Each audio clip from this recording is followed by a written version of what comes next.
इस कड़ी सुरक्षा व्यवस्था को देखकर पाकिस्तान में बैठे आतंकियों के आका हाफिज सईद की आत्मा खौफ से थर्रा गई होगी। इन दोनों महिला सुरक्षा कर्मियों को ही देख लीजिए, कहीं डर के मारे भारत में पाकिस्तानी आत्मसमर्पण ना कर दें। बताइए, किसी को जान से मारने की धमकी मिली और जब सुरक्षा की गुहार लगाई गई तो सुरक्षा के नाम पर 2 महिला होमगार्ड को बिना किसी हथियार के तैनात कर दिया गया। तो हुआ कुछ यूं कि कानपुर स्थित जूही परमपुरवा के रहने वाले खानकाह एसोसिएशन के अध्यक्ष सूफी कौसर को पाकिस्तान से लगातार जान से मारने की धमकी मिल रही है। जोधपुर हत्या मामले में पाकिस्तान के जिस संगठन दावत इस्लामी का नाम आ रहा है, सूफी कौसर के संगठन के खिलाफ कई बार आवाज उठा चुके हैं। यहाँ तक कि कानपुर में इस संगठन का चंदा कलेक्शन को लेकर भी उन्होंने काफी विरोध किया था। उसके बाद से ही उन्हें जान से मारने की धमकी मिल रही है। पहले तो उन्होंने धमकी को गंभीरता से नहीं लिया और शिकायत दर्ज करके इग्नोर कर दिया, लेकिन जोधपुर हत्या मामले में दावत इस्लामी का नाम आने के बाद सूफी कौसर को चिंता हो रही है और इसी वजह से उन्होंने कमिश्नर ऑफिस में सुरक्षा मुहैया कराने को लेकर गुहार लगाई और यूपी सुरक्षा व्यवस्था के 2 काबिल महिला होमगार्ड को बिना किसी हथियार के सूफी कौसर के दफ्तर के सामने ड्यूटी दे दी गई। है ना कमाल।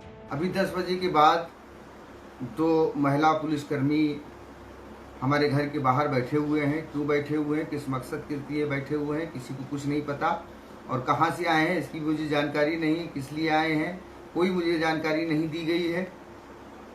ये चीज़ें और भी शंका उत्पन्न करती हैं कि अक्सर जो घटनाएं हुई उसमें पुलिस के भेष में ही लोगों ने घटनाओं को अंजाम दिया है।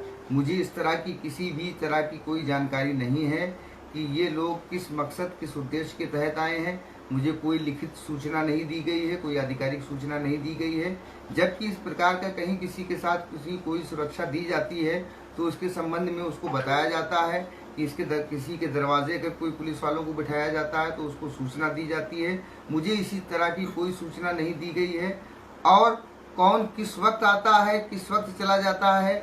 हमारे राष्ट्रीय कार्यालय में सीसीटीवी कैमरे लगे हुए हैं। कमिश्नर साहब अगर चाहें तो वो खुद इनका फुटेज चेक करा सकते हैं कि कौन किस वक्त आ रहा है किस वक्त जा रहा है। खैर, शिकायत के समय सुरक्षा व्यवस्था को लेकर जब कमिश्नर साहब से बात की गई तो उनका कहना था, क्या जवाब था ये भी आप सुन लीजिए। देखिए, इसमें ये है सूफी मोहम्मद कौसर हसन मजीदी एडवोकेट और ये अपने आप को सूफी खानका एसोसिएशन के राष्ट्रीय अध्यक्ष बताते हैं। उनका ये आरोप था कि ये कुछ जो कमेंट्स वगैरह करते हैं उस पर इनको धमकी पाकिस्तान से मिली है।